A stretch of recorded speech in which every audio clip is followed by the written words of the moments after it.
Welcome to the Korea Pro Podcast, your weekly guide to understanding the most pressing and complicated developments shaping South Korea. We're your hosts, Jungmin Kim, John Lei, and Junha Park of Korea Pro. Go beyond headlines as we explain not just what happened, but also what really matters and why it matters. If you monitor South Korea for work or just trying to keep up, you're in the right place. This is the Korea Pro Podcast.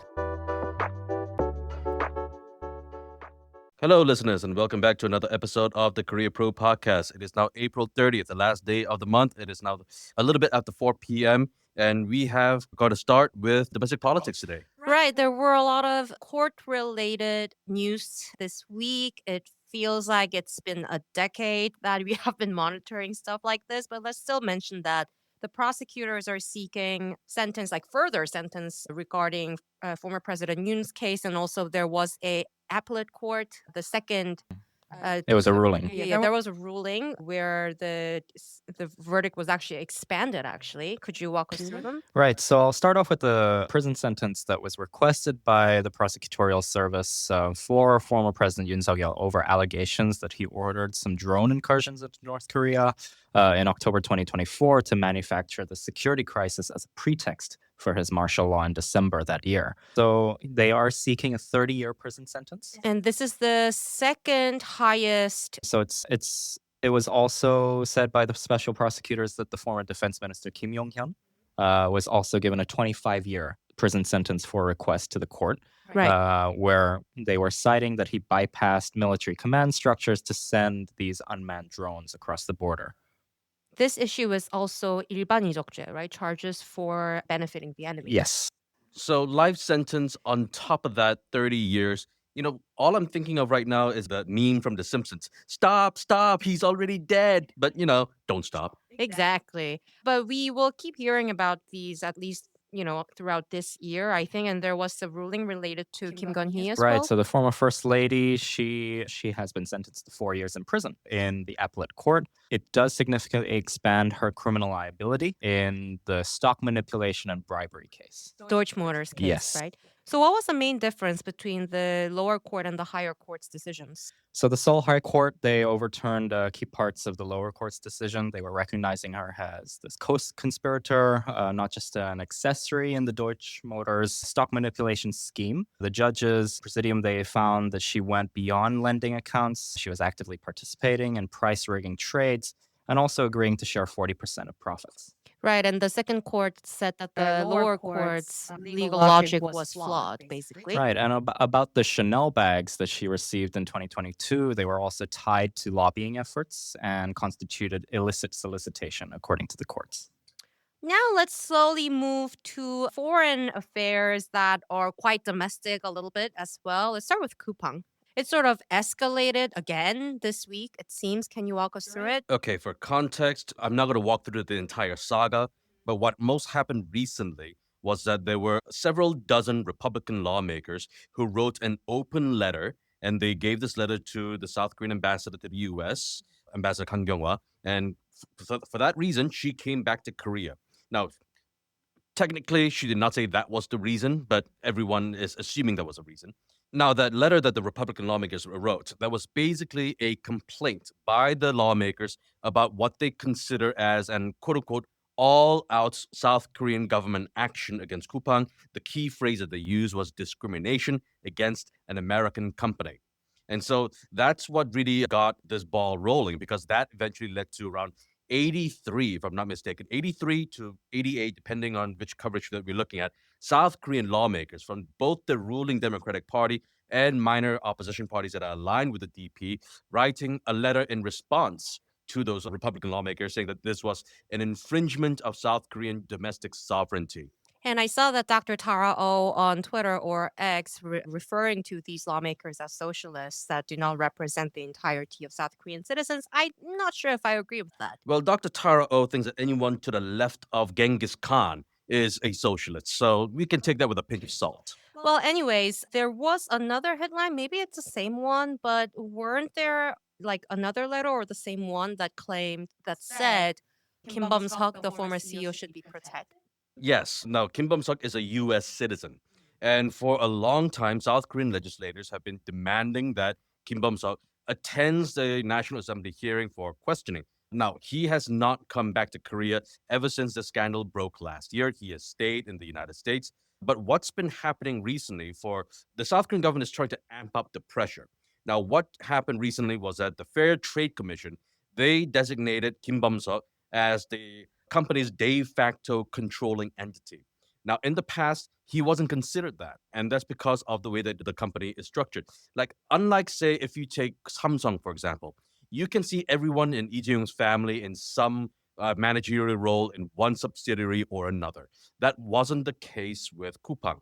But what they found out just recently was that Kim Bum-seok's brother is also involved in the managerial decisions as well.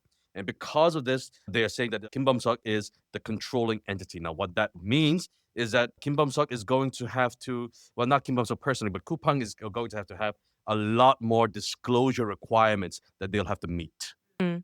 And like gun to your head, like worst case scenario and like best case scenario, how this could end from South Korean government perspective, best and worst. Look, it could get really ugly.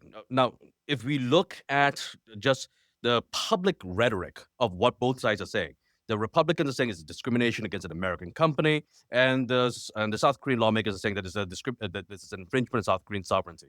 But if you look at what the Republicans are saying, now let's think of Coupang. Yes, it is a U.S. listed company, but most of its operations and earnings and profits are from South Korea. And so when you talk to a regular American voter from somewhere, let's say Wyoming or California or Nebraska, and you ask them, "Hey, have you ever heard of Coupang?" And they're gonna say, "I know what a coupon is, but Well, no Coupang." offense to Nebraska, by the way. Well, that's the point. The regular American voters don't know what Coupang is, but we've seen these 54 Republican lawmakers stick their neck and reputation for Coupang's benefit. Now, why might that be the case? Well, we have to look at who's investing in Coupang. SoftBank, the giant Japanese bank, is also invested in Coupang. And there are a lot of investors who are deeply intertwined with the Republican machinery. They fund basically think tanks and campaign funds for these Republican lawmakers. The Republicans are publicly defending Coupang, but really they're defending their campaign backers. And as long as the Republicans believe that their pocketbooks are getting lighter and they've got midterms in November, they're going to amp up the pressure. Right.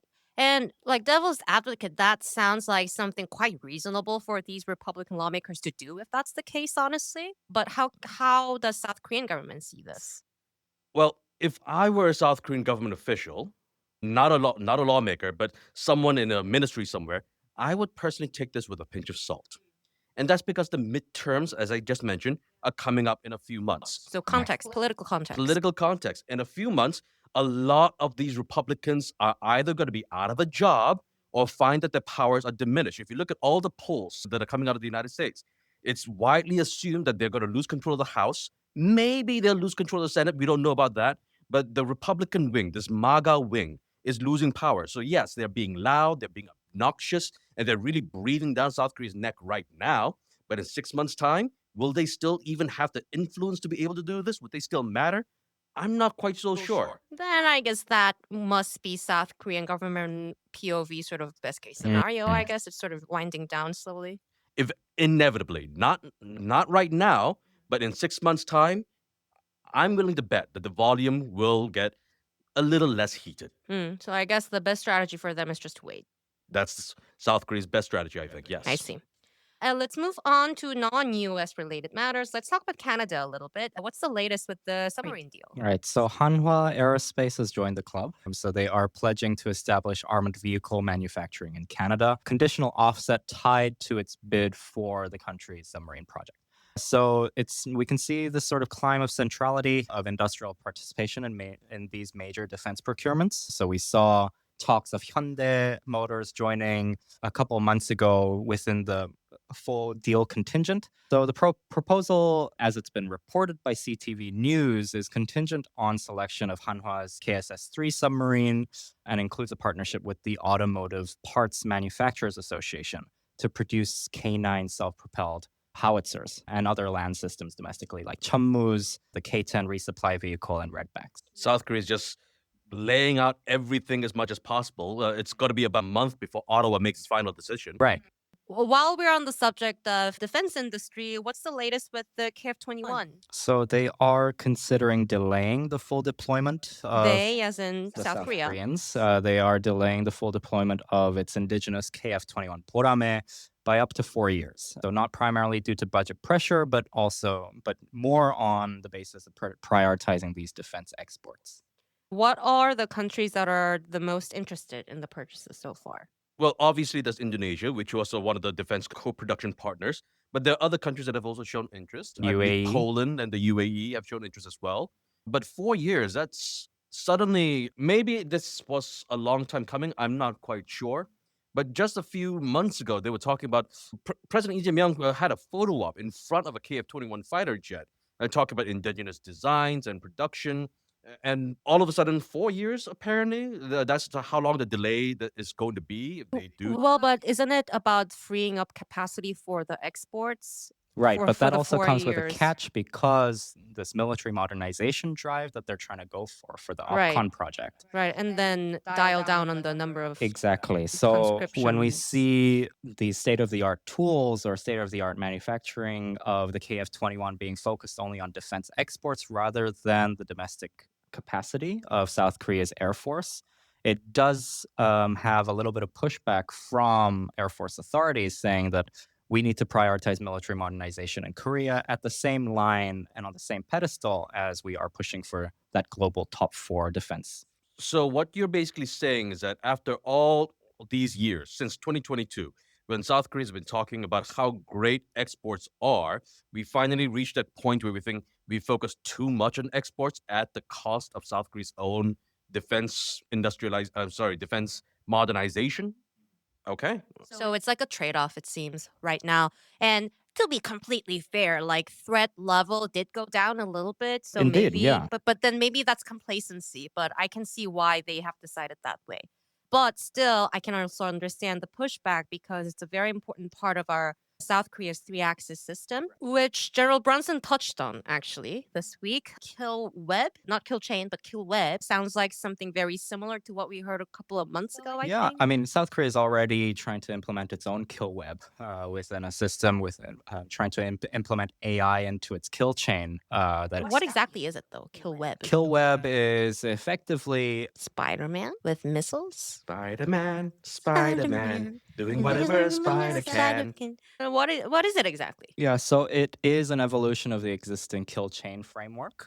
So unlike the earlier framework, it relied on centralized decision making, linear detection to strike capabilities. The kill web effectively envisions a networked architecture within the South Korean armed forces in which multiple units across different branches can share this data and coordinate responses in real time. So the information, like system aspect, is the most important thing. Are Of we the kill talking web? about AI? Well, hello, Skynet. So, just ignoring John's comment, the commander of the United States Forces Korea, General Xavier Brunson, he outlined a new plan coining the kill web term to link the military capabilities of U.S. allies like the Philippines, Iraq, Japan to counter threats from North Korea, China, and Russia. You just ignore what I said. The disrespect. It's okay. What's new? Can I move on? How do you think South Korean military will view this? Right. Well, when the Pentagon introduced ideas for the one theater system with Japan, which they just did together reportedly, the South Korean military did not effectively respond, but the South Korean defense experts were raising concern that South Korea is going to be left out of the operational command structure. So effectively just being used as a node within Japan and the United States. Without Operational command planning. and control. Mhm. Econ, export numbers are out. Export numbers are great. They are amazing. And that's because we are looking at semiconductors, but we don't need to keep going into that. But manufacturing has also gone up, which is quite surprising, to be honest. Wasn't it just 7% or something? Yeah, it was around that level. It wasn't a high amount, but at this point, the South Korean economy is a red ocean economy. There's only so much room for improvement. A 7% improvement, hey, I'm not going to spit on that. That's pretty good. But of course, what we are also just looking at is just continued extreme concentration risks, right? And because of this manufacturing increases, we're also, again, part of the semiconductor supply chain. But, that's the good news. The rest of the economy, however, when it comes to consumption, when it comes to textiles, or even services or anything of that nature, it's still, and that's because we're looking at a K-shaped economy. On the one side, the exporters, they're just going up and up and up, and the rest of them are just stagnating a little bit. So we are looking at, pre-stagflation numbers. And Jerome Powell this week, the rate decision.